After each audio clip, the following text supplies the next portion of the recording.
पर फूफासा कोर्ट में झूठ बोल देते हैं और अबीर को मेंटली डिस्टर्ब घोषित करने की कोशिश करते हैं, जो कि अरमान को बिल्कुल पसंद नहीं है। अरमान उस जज का बेटा कुछ ही दिन पहले एक हिट एंड रन केस में मारा गया था। तुम्हें लगता है इस बात का असर उस जज के फैसले पे नहीं पड़ेगा?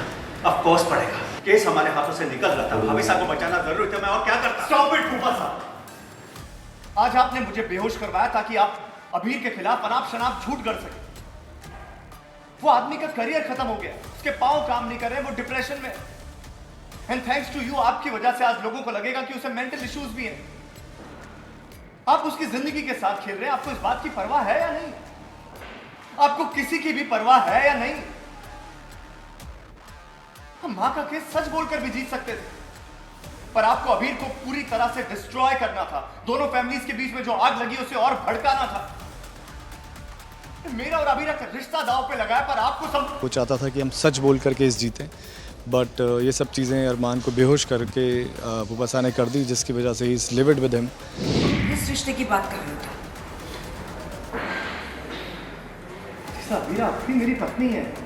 पत्नी पति के साथ खुद भी घर में रहती है और घर की बातें भी घर में रहती, जबकि वो लड़की पूरी दुनिया के सामने तुम्हें और तुम्हारे परिवार को कोस और अब भी तुम उसे अपनी पत्नी कहते हो। इसीलिए जमाई साहब ने आज जो कुछ भी किया बिल्कुल सही किया। उतार परिवार जब मैदान में उतर आए तो जीत के ही मैदान छोड़ता है, और हम लोग मैदान में उतर आए हैं अरमान। पीछे हटने की कोई गुंजाइश नहीं। यहाँ पर ये चल रहा था, ये तो एक दिन पहले का सीन है जहाँ पर फूफासा कोर्ट में झूठ बोल देते हैं और अबीर को मेंटली डिस्टर्ब घोषित करने की कोशिश करते हैं, जो कि अरमान को बिल्कुल पसंद नहीं आता, क्योंकि अरमान की सिंपैथी पूरी अभी अबीर के साथ में है। उसको मालूम है कि उसका करियर ख़त्म हो गया है, वो चल नहीं पा रहा है, और फूफासा उसे मेंटली अनस्टेबल लोगों के सामने बता रहे हैं, विच अरमान कैन नॉट टेक। वो चाहता था कि हम सच बोल कर केस जीतें, बट ये सब चीज़ें अरमान को बेहोश करके फूफासा ने कर दी, जिसकी वजह से he is levied with him.